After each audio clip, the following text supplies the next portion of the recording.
Bonjour les curieux et les curieuses et bienvenue dans cette nouvelle vidéo spéciale Semaine de l'horreur. Cette vidéo se veut immersive et synthétique et si vous souhaitez avoir plus de détails sur l'œuvre, je vous invite à consulter le lien vers l'article que vous trouverez dans la barre d'infos. Sans plus attendre, je vous invite à vous initier à l'horreur Lovecraftienne. Howard Philip Lovecraft a, durant sa courte vie, fortement contribué au renouveau du roman gothique américain.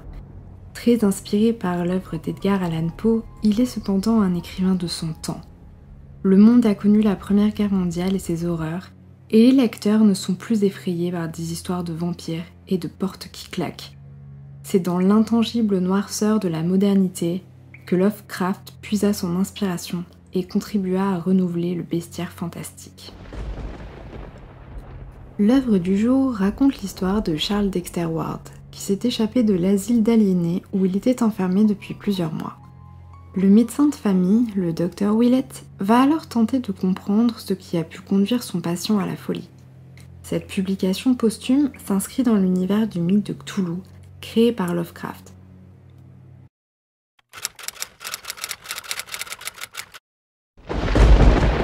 L'œuvre de Lovecraft s'inscrit dans un cosmos. Dans l'univers qu'il a créé, il existe des forces supérieures qui peuvent être des divinités oubliées ou des éléments extraterrestres par exemple.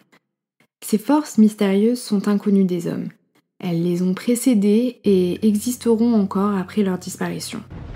Lovecraft a d'ailleurs imaginé, sans l'écrire, le Necronomicon. Cet ouvrage, dont divers fragments sont cités dans ses diverses œuvres, aurait été écrit par un certain Abdul al-Azred, un homme dément qui aurait révélé l'invasion de la Terre, il y a des milliers d'années, par les anciens, êtres monstrueux, quasi invulnérables. La science occupe une part importante et singulière dans l'œuvre de Lovecraft. Elle n'amène pas à la création de choses novatrices, mais à une sorte de régression par la découverte d'éléments antérieurs à l'homme, jusqu'à présent ignorés de la plupart. Un autre élément novateur pour la littérature horrifique, introduit par Lovecraft, est le fait que l'horreur n'est pas suscitée par une violence graphique ou par des descriptions explicites. Elle repose au contraire sur ce qui n'est pas décrit et prend ainsi forme dans l'esprit du lecteur.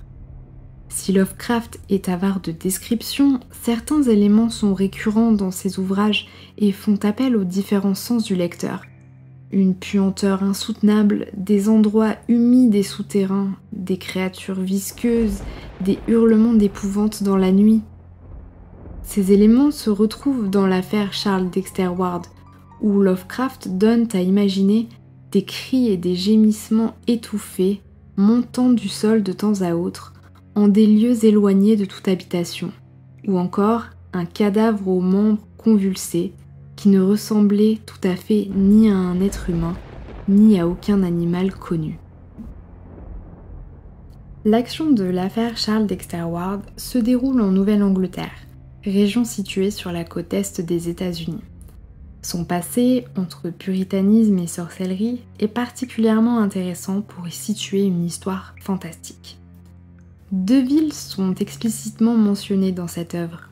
D'une part, Salem, ville qu'a quitté l'ancêtre de Charles, Joseph Curwen, au moment de la chasse aux sorcières.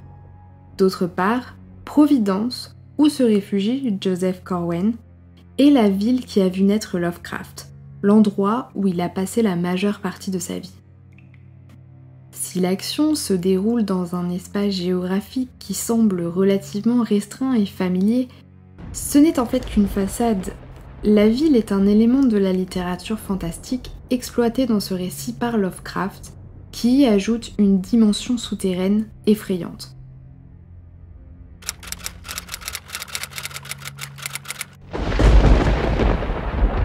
Les notions d'hérédité et d'héritage, si elles sont relativement similaires, présentent malgré tout une différence majeure, intéressante pour l'étude de cette œuvre. Dans le cas de l'hérédité, ni le légataire ni l'héritier n'ont la main sur ce qui est transmis. En revanche, dans le cas de l'héritage, le légataire choisit, dans une certaine mesure, ce qu'il transmet, et l'héritier peut décider, là encore avec une marge de manœuvre plus ou moins grande, de ce qu'il reçoit. L'hérédité est évidente entre Joseph Curwen et Charles Dexter Ward, puisque la ressemblance entre les deux hommes, que plusieurs siècles séparent, trouble les autres personnages. Quand tout fut fini, Charles Ward transporta son travail dans son bureau et s'installa face au tableau qui le regardait comme un miroir vieillissant. Cependant, Joseph Curwen a aussi légué des choses beaucoup moins enviables et anodines à son descendant. Au lecteur d'apprécier dans quelle mesure le protagoniste avait une marge de manœuvre vis-à-vis de cet héritage peu enviable. L'affaire Charles Dexter Ward narre le processus par lequel le jeune protagoniste perd peu à peu la raison. On note que la folie est un thème récurrent chez Lovecraft, puisque ses héros sont confrontés à des forces si puissantes et si affreuses que la plupart deviennent fous.